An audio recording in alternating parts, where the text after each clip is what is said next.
So welcome back to my last episode on Italian stuff in part 5. In this episode, I'll be talking about episode 38 and 39.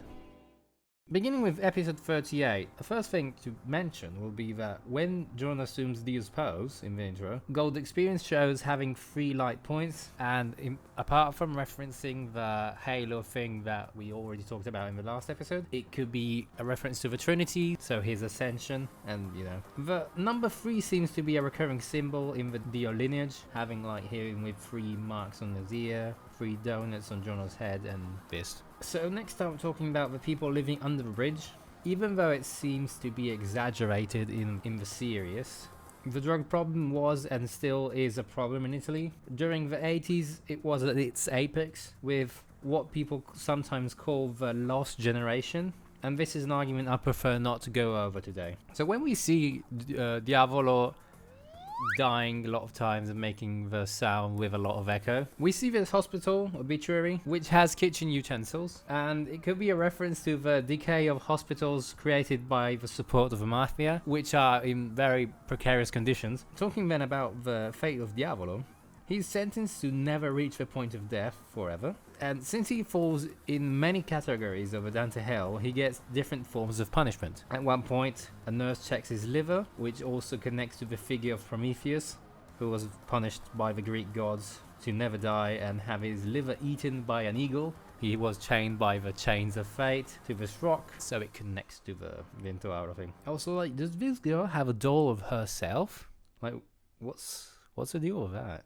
When we go over in the flashback, Mister here is talking again about vegetarian stuff, which is a thing that Italians still talk about constantly to this day. The annoyance that Fugo feels with this discussion is highly understandable. In Piazza Montesanto there is a flower shop. Actually there's 2, but the one that resembles the one represented here is this one. And yeah, I will not talk about the fact that this scene is obviously a Godfather references. So passing to episode 39 and the last one. As said in the manga videos, Scolippi boy here is a big old Jesus reference. He gets also the stigmata and everything.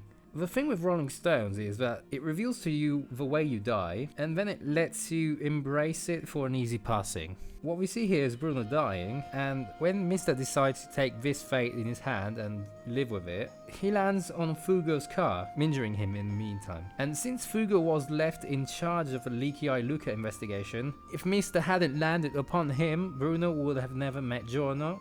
So that is why Mister's sacrifice, which didn't kill him, because he obtained the Jesus power from the stone, changed fate to what we saw in the series. And yeah, this is why Mister was very on edge about unlucky stuff during the series. In my video about the name Vento Aureo, I talked about how you should take this shot and keep in mind, and yeah, I was right. And right at the end, the 2 flowers here represent a Bacchio Narancia, and here's a zipper for Bruno, and a bottle of Casto Silent, which I found out the brand, which is Caso Silente, and when I try it, I'll tell you how it tastes. Finally, the most important change in the animation is that Mister isn't holding his gun with his butt cheeks anymore. So, I hope you've had fun with my video series about Vento Aureo, and I hope I'll be seeing you for other content I'll be making. Yeah, bye.